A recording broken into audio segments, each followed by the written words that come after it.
as I praise Ivy Curry and her whenever you hear this song on Thursdays around this time. You know it's time for Marriage Takes Work with Annie and Rhoda Whitfield. Brand new edition. How are you? We're wonderful, my brother. Wonderful on this Doing good. terrific Thursday. What is the topic on Marriage Takes Work today? Well, we're finishing up our segment from last week, that keeping the main thing, the main thing. Keeping the main thing, the main thing. And we're still encouraging our listening audience, as you're out there and something sparks you to give us a call in. Please feel free to call us at 850-471-1450. We'd be so glad to hear any responses that you have for us during this process. We said at the end of all of our broadcasts, love hard and work your marriage.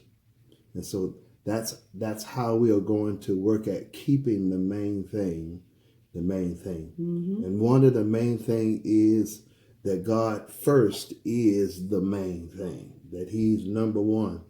And if we take on his characteristics, then we would permeate love, joy, peace, temperance, self-control, all of those things that are essential to us loving hard. That's right. And being who we are to our lover for life. And then the other one is our love for each other, our love for our spouse. And I like to always use the word my partner for life. Mm-hmm. And that's who we are connected to.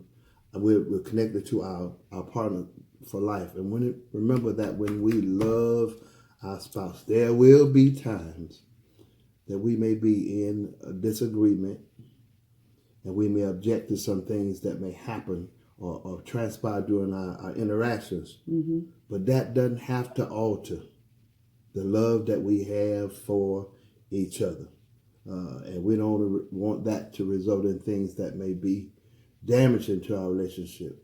What's going to be important for us in our relationship, that we keep the home fire burning, mm-hmm. and that we're always loving each other, that we can put some things to the back, or we can smother some things so we won't damage what we have as far as loving each other unconditionally.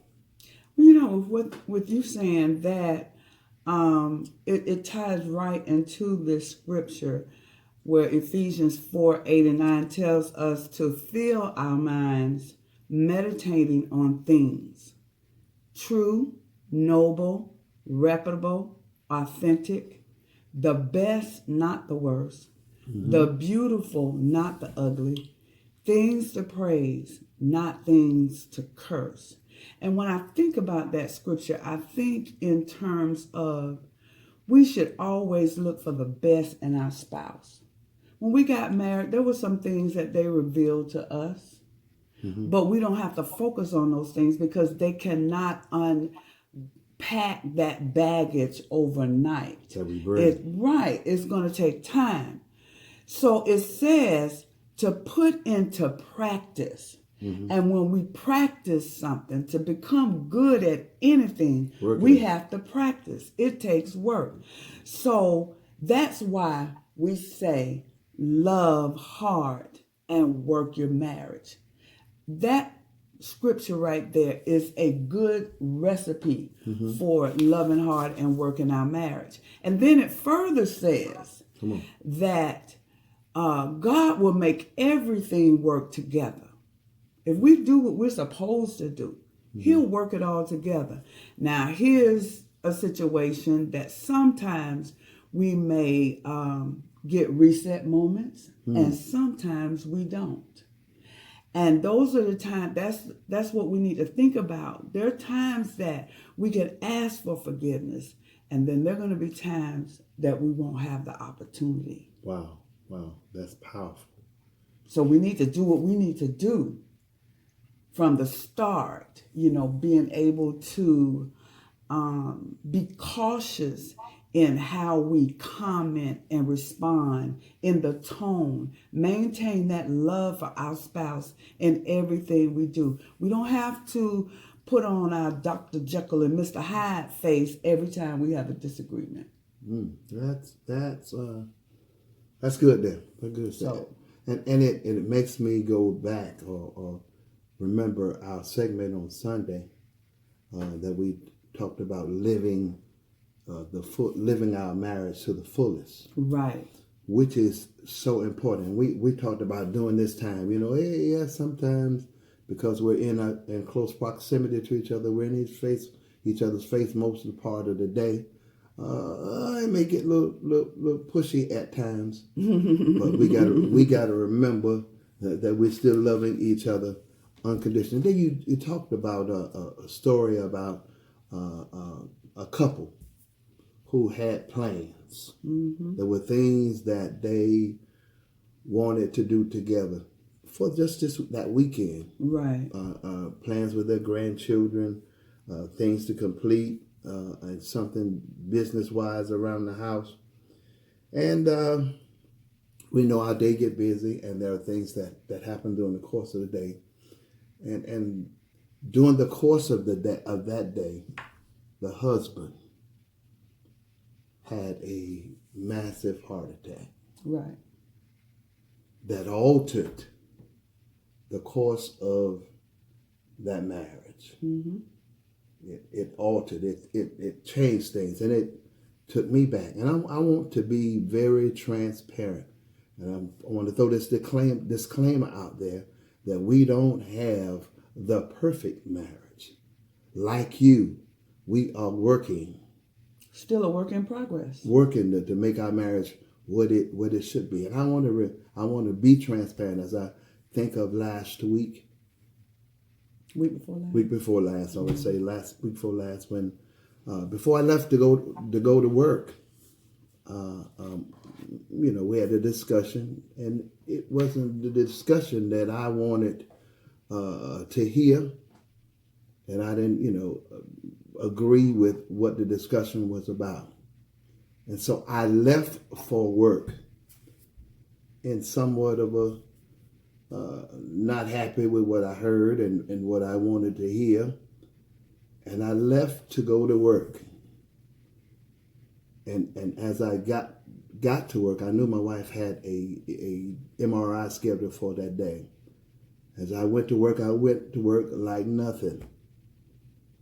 But after not hearing from my wife for a couple of hours, I became concerned, and immediately I received a phone call from the MRI place that my wife was being rushed to TMH.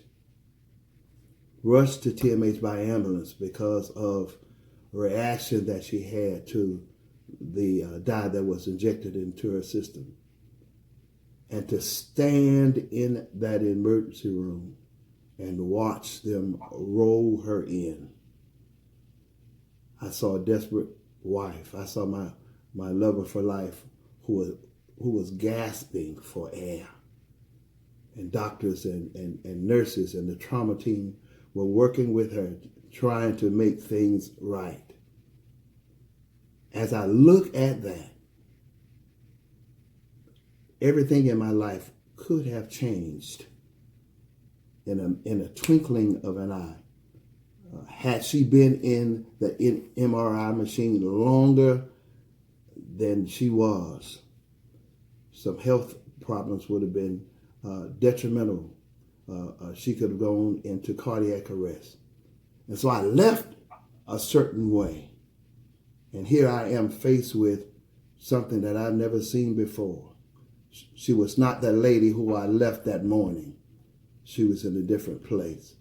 And so I could have lost the opportunity to make things right when I should have made them right when I left that house that morning. And that was really something that really has changed now, that changed the way I look at things. That, as I said before, whatever disagreements or objections that we have, that we get that thing straight and we don't carry it through the day, Right. that we don't make that thing right with us. Yeah, that was an experience. Very much so. And that's what I meant by reset moments. Everybody's not afforded an opportunity to reset. God did grace us with another chance to reset. So the thing that we want you all to know today is everything we do in life requires work. And your marriage has no exception. You will know we're in our 40th year and we are still not on cruise control. Marriage is not something that you can put on cruise control and say, hey, it's smooth sailing now. No, you will continue to work it every day.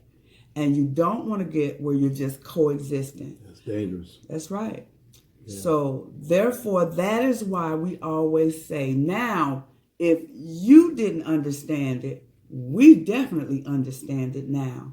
Why we say, work your love hard and work your marriage. That's right. It's critical to the longevity in your marriage, that we are always continuously working to make it what it needs to be. But if we got those things at the very beginning, that we're making God the main thing, if we make him the main thing, everything will work together as the word says.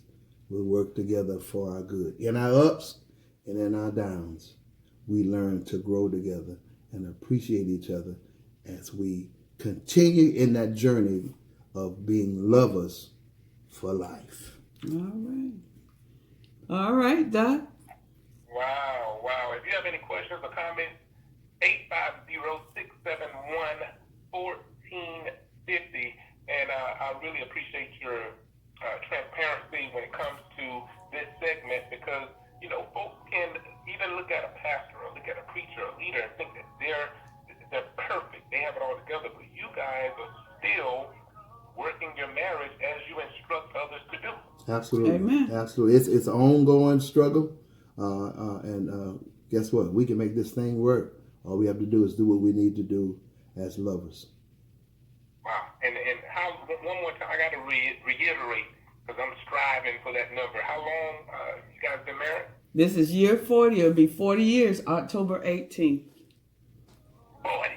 40. Long, almost more than half of our life that we've been together since in our 20s. And Some God people can't make a 40 week. Marriage takes work every Thursday at 4:45. How can people find this segment online and they can follow you guys just to get more of this good counsel? Well, they can follow us on Facebook, Danny and Rhoda Whitfield, and Marriage Takes Work. And we now have our website updated so they can learn more about us at DannyandRhodaWhitfield.com. And we're also on YouTube. Oh, all right. Well, we got to share that website on the Hallelujah 95.3 Facebook page. Congratulations, and we'll do it again next Thursday. All Yes, right, sir. We'll be right here.